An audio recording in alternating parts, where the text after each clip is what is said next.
Vangelo secondo Luca. Gloria a te, o Signore. In quel tempo, dopo che Gesù ebbe scacciato un demonio, alcuni dissero: è in nome di Belzebul, capo di demoni, che egli scaccia i demoni. Altri poi, per metterlo alla prova, gli mandavano un segno dal cielo.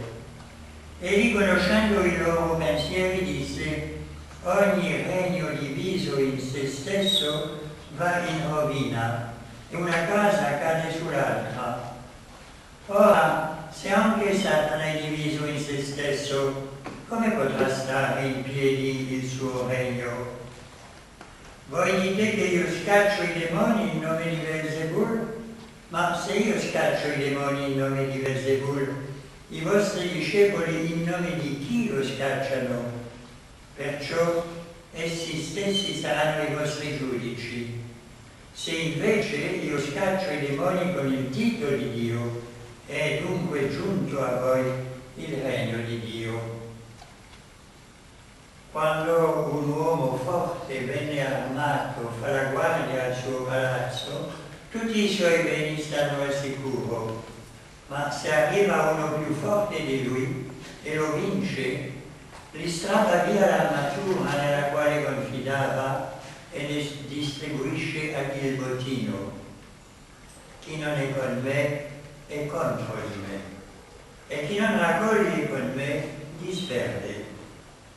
Quando lo spirito immondo esce dall'uomo, si agirà per i luoghi aridi in cerca di riposo, e non trovandone dice: ritornerò nella mia casa da cui sono uscito. Venuto la trova spazzata e adorna. Allora va, prende con sé altri 7 spiriti peggiori di lui, ed essi entrano e vi alloggiano, e le condizioni finali di quell'uomo diventa peggiore della prima. Parola del Signore. Gloria a te, o Cristo.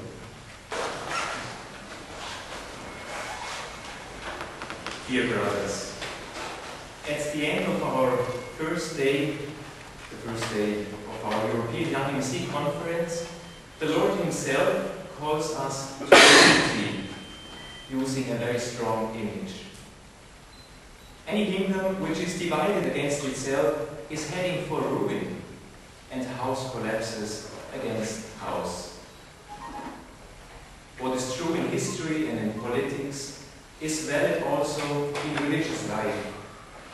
Any congregation, any province, any single community which is divided against itself is heading for ruin. If division, separation and discord are that dangerous in religious life, we might ask ourselves, what is it that unites people from all over the world, men that are obviously so different as we are here? What unites them in the congregation of the missionaries of the Sacred Heart? Some of the classical answers to these questions are: it's the vocation that unites us, or it's the charism we share, or it's the mission we take part in, and so on. All these answers are valid and true, but they presuppose one reality that is, or at least was, taken for granted, and so it is hardly mentioned. That what unites us, the basic condition for our vocation, for our mission, for our spirituality, and for our community life, is the Catholic faith. Without agreeing to the Catholic faith, our congregation, our provinces, and the communities we are living in are heading for ruin, to use Jesus' image. But Marcus, one would say now, you are stating the obvious. Of course we are all Catholics, most of us Roman Catholics, and one Slovakian guy sitting here, Greek Catholic. Why emphasizing on the faith? In the last 40 years, our congregation and the entire church have experienced enormous renewal and change. I I'm very glad about this process and about its results. The renewed liturgy, the new way the Church approaches modern times and other religions, our new MSC constitutions, and the rediscovery of our Father Founder. When I got to know a bit of the history of our faith and the history of our congregation, I came to ask myself, but is this still the same church? Is this still the same charism that VII gave us? In other words, has faith changed? Or has God changed?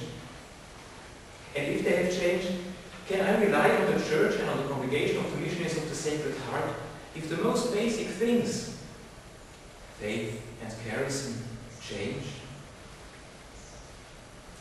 Believing in something that changes and entering in a religious order that manipulates his own charism, would that not mean to build the house of my life on sand? In the last years, the answer to some of these questions became for me personally more and more clear. No, God doesn't change, and neither does the Catholic faith. What is changing is the outward appearance of faith, the language that people use, the forms of their prayer, theological insights that deepen and correct our knowledge of God, and so on. How could we rely on a God who changes?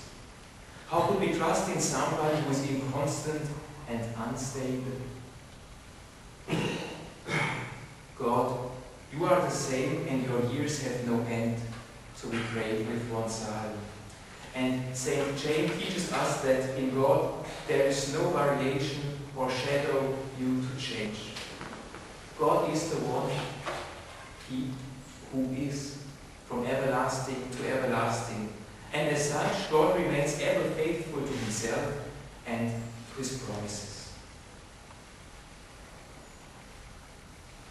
Dear brothers, in the years to come, there will be a lot of challenges for our church and for our congregation.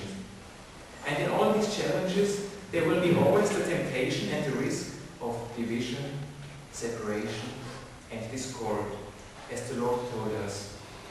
Any kingdom which is divided against itself is heading for ruin, and house collapses against house. It is good to know that in all this, God and the faith of the Church won't change.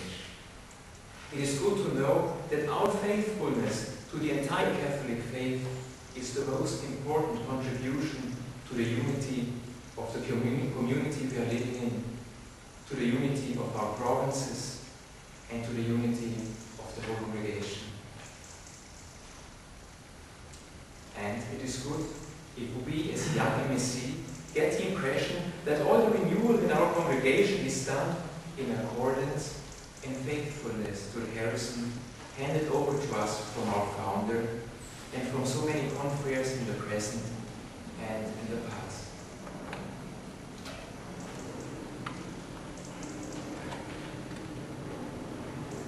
Benedictum est Domine Deus universi, quia de tui largitate, accipim panem vincivit, oferimus fructum perere pauperis, manum hominum et tua nobis fiat panis vitae. Benedictus Deus in secula.